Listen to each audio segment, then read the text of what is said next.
أعوذ بالله من الشيطان الرجيم. بسم الله الرحمن الرحيم. الحمد لله الذي أنزل على عبده الكتاب ولم يجعل له عوجا قيما لينذر بأسا شديدا من لدنه ويبشر المؤمنين الذين يعملون الصالحات أن لهم أجرا حسنا ماكثين فيه أبدا وينذر الذين قالوا اتخذ الله ولدا ما لهم به من علم ولا لآبائهم كبرت كلمة تخرج من أفواههم إن يقولون إلا كذبا فلعلك باخع نفسك على آثارهم إن لم يؤمنوا بهذا الحديث أسفا إنا جعلنا ما على الأرض زينة لها لنبلوهم أيهم أحسن عملا وإنا لجاعلون ما عليها صعيدا جرزا أم حسبت أن أصحاب الكهف والرقيم كانوا من آياتنا عجبا إذ أوى الفتية إلى الكهف فقالوا ربنا آتنا من لدنك رحمة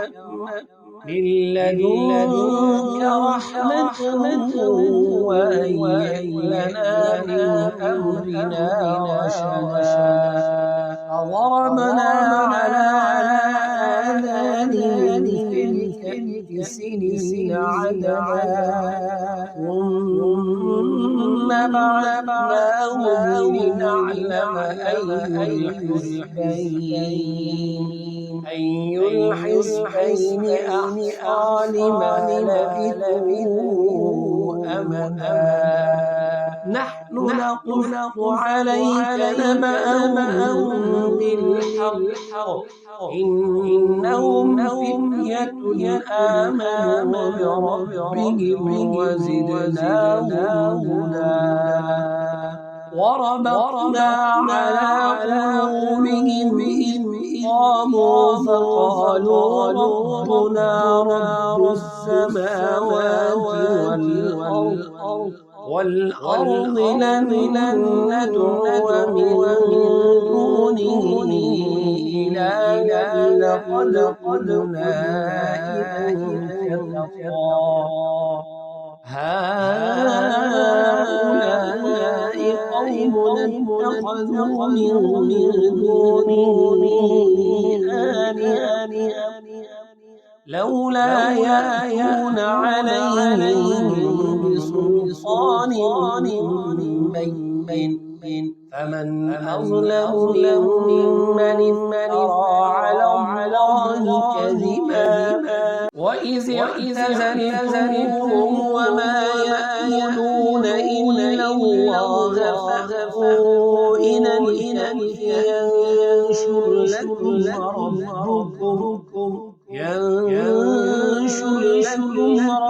ربكم من رحمته ويهيئ لكم من أمركم مرفقا وترى الشمس إذا طلعت تزاور عن كهفهم ذات اليمين وإذا غربت تقرضهم ذات الشمال وهم في فجوة ذلك من آيات الله من يهد الله فهو المهتد ومن يضلل فلن تجد له وليا مرشدا وتحسبهم أيقاظا وهم رقود ونقلبهم ذات اليمين وذات الشمال وكلبهم باسط ذراعيه بالوصيد لو اطلعت عليهم لوليت منهم فرارا ولملئت منهم رعبا وكذلك بعثناهم ليتساءلوا بينهم قال قائل منهم كم لبثتم قالوا لبثنا يوما أو بعض يوم قالوا ربكم أعلم بما لبثتم فبعثوا أحدهم بورقهم هذه إلى المدينة فلينظر أيها أزكى طعاما فليأتكم برزق منه وليتلطف ولا يشعرن بهم أحدا إنهم إن يظهروا عليكم يرجموكم أو يعيدوكم في ملتهم ولن تفلحوا إذا أبدا وكذلك أثرنا عليهم ليعلموا أن وعد الله حق وأن الساعة لا ريب فيها إذ يتنازعون بينهم أمرهم فقالوا بنوا عليهم بنيانا ربهم أعلم بهم قال الذين غلبوا على أمرهم لنتخذن عليهم مسجدا سيقولون ثلاثة رابعهم كلبهم ويقولون خمسة سادسهم كلبهم رجما بالغيب ويقولون سبعة وثامنهم كلبهم قل ربي أعلم بعدتهم ما يعلمهم إلا قليل فلا تمار فيهم إلا مراء ظاهرا ولا تستفت فيهم منهم أحدا ولا تقولن لشيء إني فاعل ذلك غدا إلا أن يشاء الله واذكر ربك إذا نسيت وقل عسى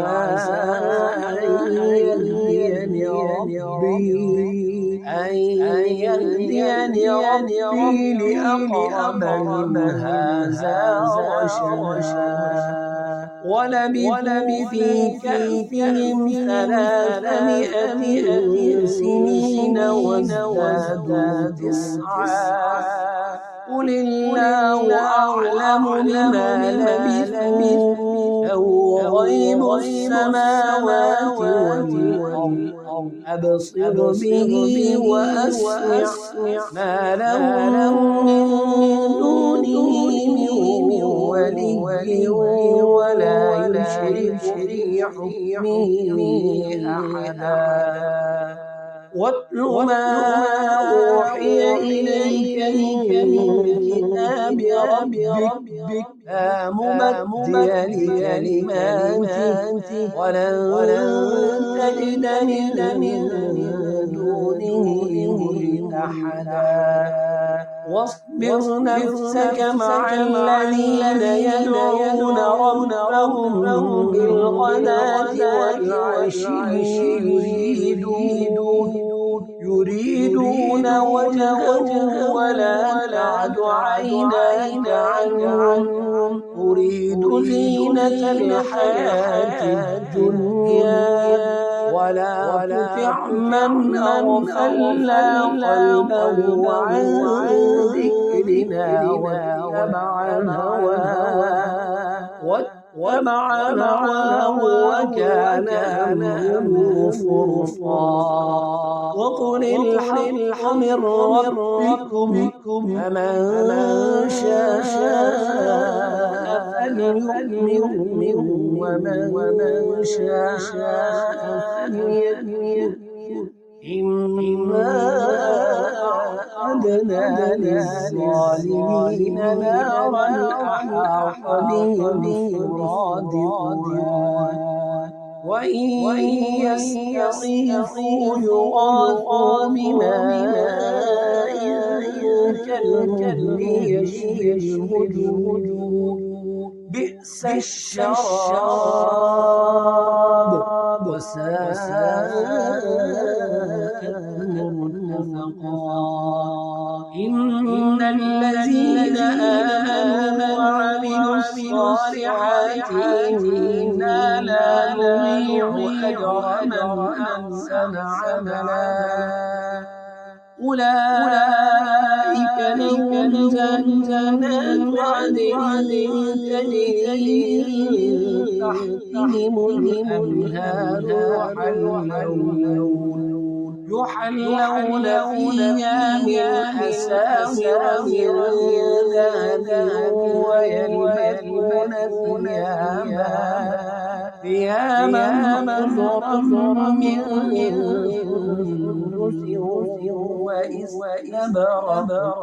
وإستبرق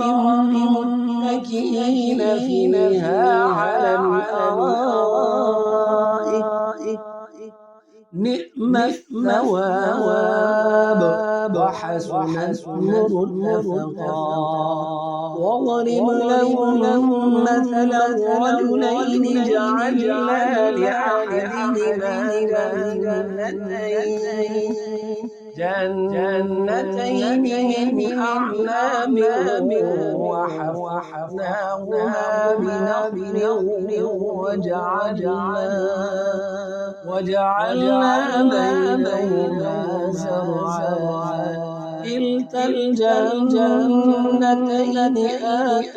أكلها ولم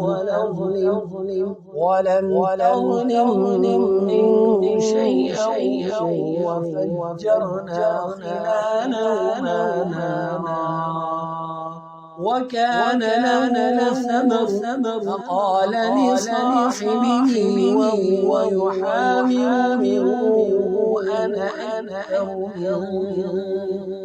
أنا أكثر منك مالا وأعز نفرا ودخل جنته وهو ظالم لنفسه قال ما أظن أن تبيد هذه أبدا وما أظن الساعة قائمة ولئن رددت إلى ربي لأجدن خيرا منها منقلبا قال له صاحبه وهو يحاوره أكفرت بالذي خلقك من تراب من نطفة ثم سواك رجلا لكن هو الله ربي ولا أشرك بربي أحدا ولولا إذ دخلت جنتك قلت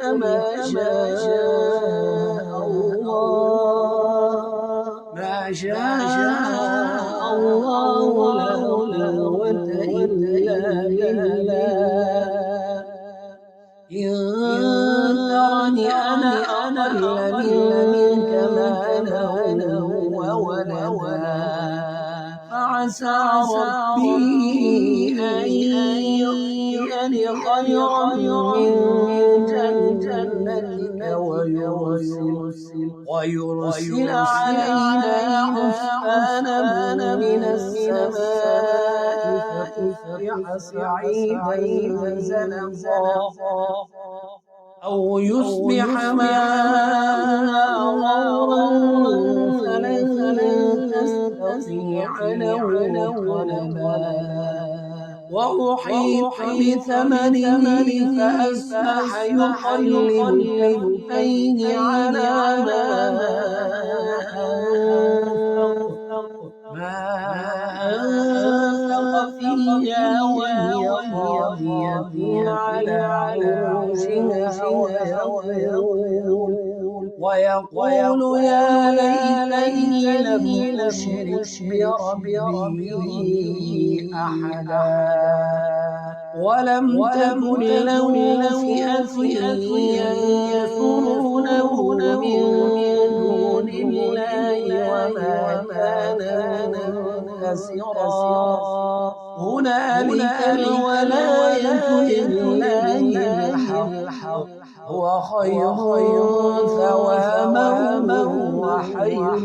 عقبا واضرب لهم مثل الحياة الدنيا كماء أنزلناه من السماء فاختلط به نبات الأرض فأصبح هشيما تذروه الرياح وكان الله على كل شيء مقتدرا المال والبنون زينة الحياة الدنيا والباقيات الصالحات خير عند ربك ثوابا وخير أملا ويوم نسير الجبال وترى الأرض بارزة وحشرناهم فلم نغادر منهم أحدا وعرضوا على ربك صفا لقد جئتمونا كما خلقناكم أول مرة بل زعمتم أن لن نجعل لكم موعدا ووضع الكتاب فترى المجرمين مشفقين مما فيه ويقولون يا ويلتنا ما لهذا الكتاب لا يغادر صغيرة ولا كبيرة إلا أحصاها ووجدوا ما عملوا حاضرا ولا يظلم ربك أحدا وإذ قلنا للملائكة اسجدوا لآدم فسجدوا إلا إبليس كان من الجن ففسق عن أمر ربه أفتتخذونه وذريته أولياء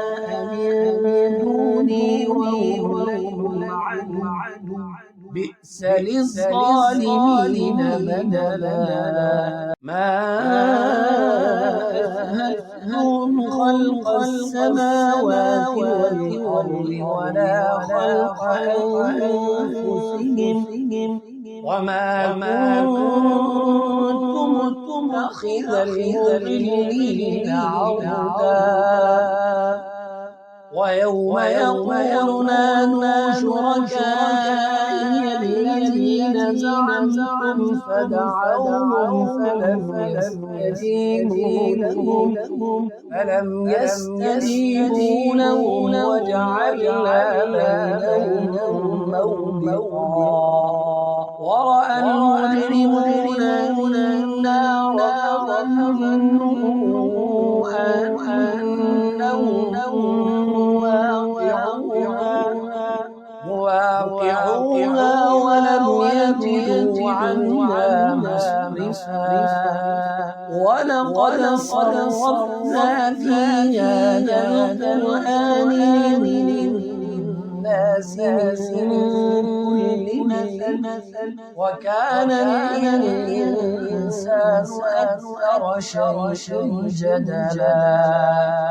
وما منع الناس أن يؤمنوا إذ جاءهم الهدى ويستغفروا ربهم إلا أن تأتيهم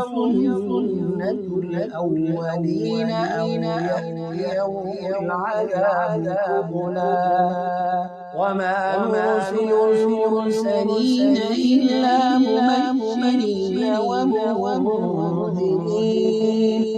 ويجادل الذين كفروا بالباطل ليدحضوا به الحق واتخذوا آياتي وما أنذر هزوا ومن أظلم ممن ذكر بآيات ربه فأعرض عنها ونسي ما قدمت يداه إنا جعلنا على قلوبهم أكنة أن يفقهوه وفي آذانهم وقرا وإن تدعوهم إلى الهدى فلن يهتدوا إذا أبدا وربك الغفور ذو الرحمة لو يؤاخذهم بما كسبوا لعجل لهم العذاب بل لهم موعد لن يجدوا من دونه موئلا وتلك القرى أهلكناهم لما ظلموا وجعلنا لمهلكهم موعدا وإذ قال موسى لفتاه أبلغ مجمع البحرين أو أمضي حقبا فلما بلغا مجمع بينهما نسيا حوتهما فاتخذ سبيله في البحر سربا فلما جاوزا قال لفتاه آتنا غداءنا لقد لقينا من سفرنا هذا نصبا قال أرأيت إذ أوينا إلى الصخرة فإني نسيت الحوت وما أنسانيه إلا الشيطان أن أذكره واتخذ سبيله في البحر عجبا قال ذلك ما كنا نبغي فارتدا على آثارهما قصصا فوجدا عبدا من عبادنا آتيناه رحمة من عندنا وعلمناه من لدنا علما قال له موسى هل أتبعك على أن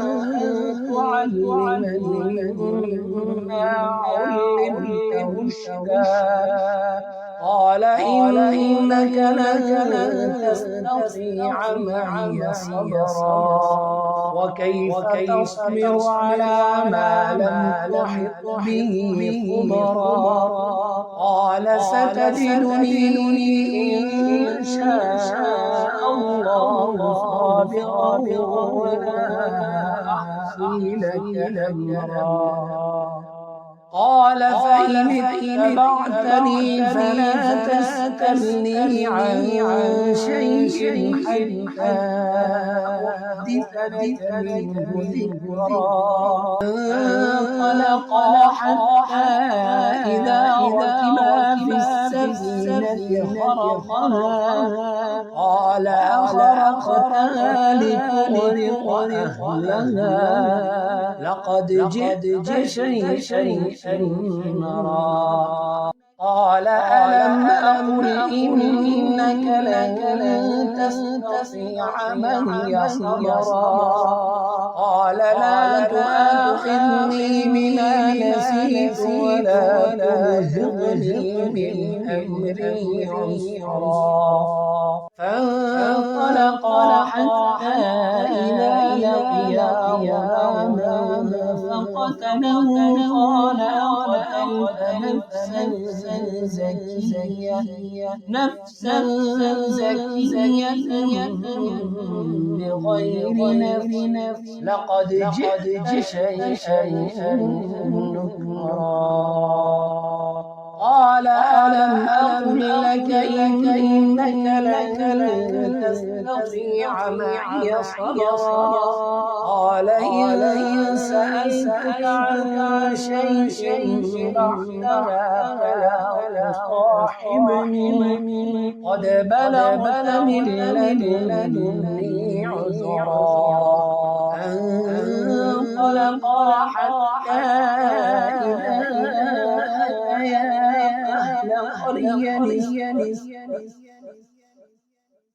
فانطلقا حتى إذا أهل قرية استطعما أهلها فأبوا أن يضيفوهما فوجدا فيها جدارا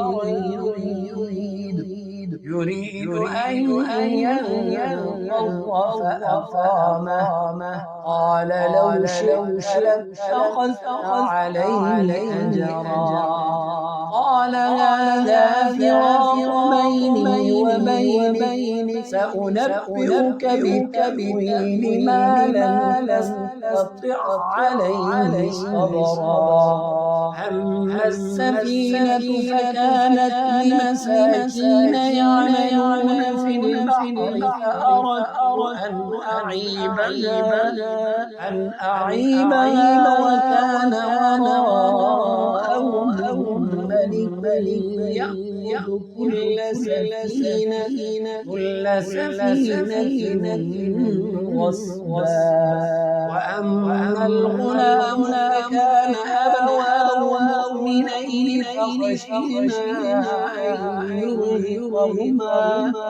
أن يرهقهما طغيانا وكفرا فأردنا أن يبدلهما ربهما خيرا منه زكاة وأقرب رحما وأما الجدار فكان لغلامين يتيمين في المدينة وكان وكان تحته كنز لهما وكان أبوهما صالحا فأراد ربك أن يبلغا